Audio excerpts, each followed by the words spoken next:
आचार्य प्रवर श्रीमद जिन तारण मंडाचार्य महाराज द्वारा विचित यह श्री श्रावक आचार्य जी का। इसमें कि यहाँ कल अपन ने 15वीं गाथा के बारे में चर्चा की संसार के स्वरूप पर, और आज क्रम है 16वीं गाथा जिसमें कि शरीर के स्वभाव पर यहाँ इस गाथा में गुरु महाराज कह रहे हैं यह शरीर का स्वभाव कैसा है। ये 16वीं गाथा है। असत्यम अशाश्वतम दृष्टा संसारे लोके विरूढ़म शरीरम अन्यतम दृष्टा असुचियमेव पूरितम। असत्यम अशाश्वतम दृष्टा, इस शरीर को असत्य झूठा देखो, ये झूठा है।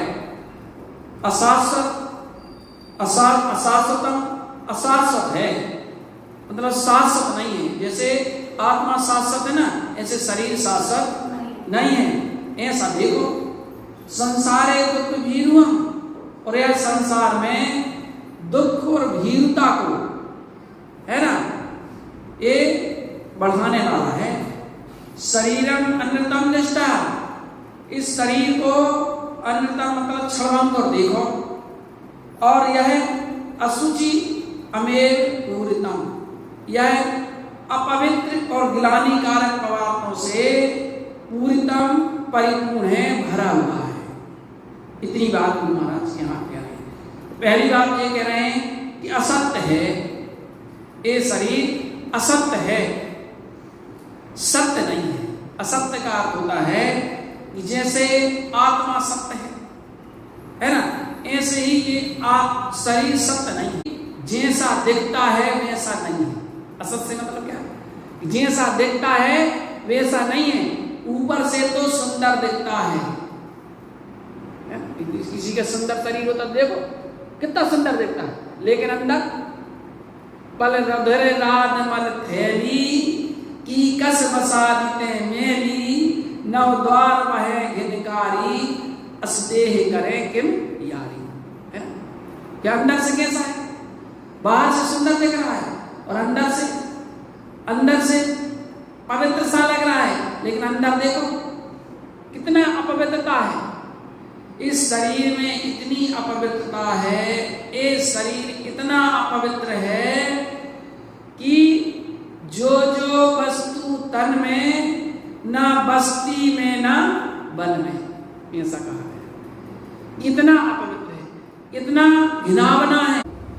बताओ कितना है कि ये शरीर इतना घृणास्पद है, इतना अपवित्र और असुचि कारक पदार्थों से भरा हुआ है कि इसमें इतनी अपवित्रता है कि ऐसी अपवित्रता ना तो आपको बस्ती में कहीं मिलेगी और ना कहीं वन में मिलेगी। इतना एक अपवित्र है। ऐसे अपवित्र शरीर में महानतम पवित्र यह आत्मा विराजमान है, स्थिर है। अब तेरी दृष्टि कहां है? तेरी दृष्टि अपवित्रता पर है कि पवित्रता पर है? महानतम पवित्र आत्मा है और महा अपवित्र ये शरीर है। लेकिन अपन किसको देखते हैं? अपन किसको देखते हैं? अपन महा अपवित्र वस्तु को, शरीर को देखते हैं। उस पर ही हमारी दृष्टि है। उसी को ही सजाने में, उसी को ही शुद्ध करने में, उसी को ही साफ करने में हम लगे हुए हैं। और जो महा पवित्र वस्तु है, जो विराजमान है, उसकी ओर हमारी दृष्टि जा ही नहीं रही है। बताओ, इस शरीर की अपवित्र शरीर हमें दिख ही नहीं रहा है। देखो नव द्वार वह घिनकारी, नव द्वारों के माध्यम से निरंतर मन निश्चित होता रहता है, बहता रहता है कि बताओ। और नौमन द्वार तो ठीक है, अरे रोम रोम से इस शरीर से अपवित्रता बहती है, निकलती है। नहा धो करके आओ, है ना, बढ़िया इत्र और तेल और सारी चीजें लगा करके आओ, और कुछ देर में देखो वो सब अपवित्र हो जाती। अपन पढ़ते भी हैं, दे अपावन अतिर गनावन या मैं सारे न कोई, सागर के जल सो सुच कीजे तो भी शुद्ध न होई, है ना, ये बात है। ये इतनी अपवित्र है कि भाई देखो सुंदर सुंदर चीज इसमें लगाओ, खुशबूदार इत्र लगा लो, तेल लगा लो, है ना, और इसके देह परसने हो पावन निज दिन मंदारी। इस देह से स्पर्श करने मात्र से भी वस्तुएं, पवित्र से पवित्र वस्तुएं भी अपवित्र हो जाती है। ये शरीर ऐसा है। तो भाई अब इस ऐसी अपवित्र शरीर जो है, तो उस पवित्रता ये क्यों बताया जा रहा है? इसलिए बताया जा रहा है कि हमारी दृष्टि इस अपवित्र शरीर पर है, उस महानतम पवित्र वस्तु पर हमारी दृष्टि नहीं है। भाई उस पर भी जो दृष्टि करो, है ना। ये अन्याय क्यों करते हैं कि जो अपवित्र है, जो अशाश्वत है, क्षणभंगुर है और गिलानी कारक पदार्थों से भरा हुआ है, ऐसे शरीर पर तो तेरी दृष्टि है, लेकिन जो शाश्वत है और जो है सत्य है, शाश्वत है, रहने वाला है, पवित्र है, ऐसी आत्मा के ऊपर तेरी दृष्टि जा नहीं रही है, लेकिन शरीर पर दृष्टि है, शरीर पर दृष्टि है। इसलिए कह रहे हैं संसारे दुख भीरुवम, भाई ये दृष्टि तुझे, शरीर पर दृष्टि तुझे दुख और भीरुता को बढ़ाने वाली है। शरीर के कारण ही तो दुख है ना, और भीरुता है, भीरुता मतलब डर है, भीरु मना कायरतापना है, कायरतापना इसी के कारण तो है ना, पंखा चलाना है, गर्मी है पंखा चला लो, है ना, जिकायरता है ना, यानी अपनी शक्ति की तुझे आभास नहीं है। अरे तुझे में तो असंख्यात शक्ति है, उस थोड़ी सी गर्मी लग गई तो भाई पंखा चला लो, ये तो भीरुता है ना, कायरता है। वीर कैसे होते हैं? अरे युद्ध से डरते नहीं है। बताओ, जो वीर होते हैं वो पहले के जो योद्धा होते थे, अगर उनका बेटा युद्ध में जा रहा है ना, तो उनके लिए ये जे एक भगवान की चीज होती थी। अरे देखो मेरा बेटा कैसा वीर है, युद्ध के लिए जा रहा है। दुखी नहीं होते थे, वीर है ना इसी को लड़ेगा ना, वीरता नहीं थी। पता तो ये वीरता क्यों बनी हुई है? इस शरीर के कारण है कि भाई ये कहीं जे कुछ इसके लिए कुछ हानि ना हो जाए, ये अस्वस्थ नहीं हो जाए, इसीलिए अस्वस्थ नहीं हो जाए, इसलिए कड़वी से कड़वी दवाई करें। भाई कुछ कड़वी चीज भी खाना चाहिए, सुबह से नीम खाओ, करेला भी खाओ, भले कड़वा लगे, कहते ना, कड़वी चीज भी खाना चाहिए थोड़ा, कहते ना, क्यों? क्योंकि कड़वी चीज खाने से हमारे सभी रस में मिलते हैं, तो शरीर में स्वस्थता रहती है। तो ये भीरुता को बढ़ाने वाला है कि नहीं? बताओ, दुख और भीरुता को बढ़ाने वाला है, ये ऐसा शरीर है। और अब यह दूसरी चीज कह रहे हैं, क्षणभंगुर है, ये सदा रहने वाला नहीं है, और ना ही इसको कोई बचाने वाला है। पल का भरोसा नहीं है, पल का भरोसा नहीं है कि इस शरीर का कहते ना पानी के बुदबुदे के समान है। वो आप लोग भजन पढ़ती ना, जीवन है पानी की बूंद कब मिट जाए रे, जीवन है पानी की बूंद कब मिट जाए रे, होनी अनहोनी ओ होनी अनहोनी कब क्या घट जाए रे, जीवन है पानी की बूंद कब मिट जाए रे, है ना?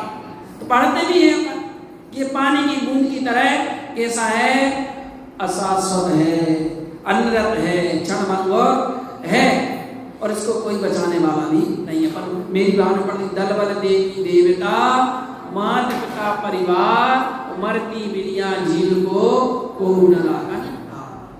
इसके मरने से इसको कोई बता सकता है? ये मरे नहीं, मर जाता है ना, ये बात है। तो मरती बिलिया जीव को कोई भी नहीं बचा सकता, चाहे दल हो, कितना ही बड़ा दल हो। श्री कृष्ण का कितना अक्षुणी सेना थी, और एक तीर के लगत कृष्ण की विनस गई। कि कहाँ गए चक्री जन जीता भरत खंड सारा, कहाँ गए वे राम और लक्ष्मण जिन रावण मारा, कहाँ कृष्ण रुक्मणी सतभामा अरु संपत्ति सगरी, और कहाँ गए वह रंग महल अनुस्मरण की। नहीं रहे वह लोभी कौरव जूझ मरे रण में, और गए राज तज पांडव वन को अग्नि लगी।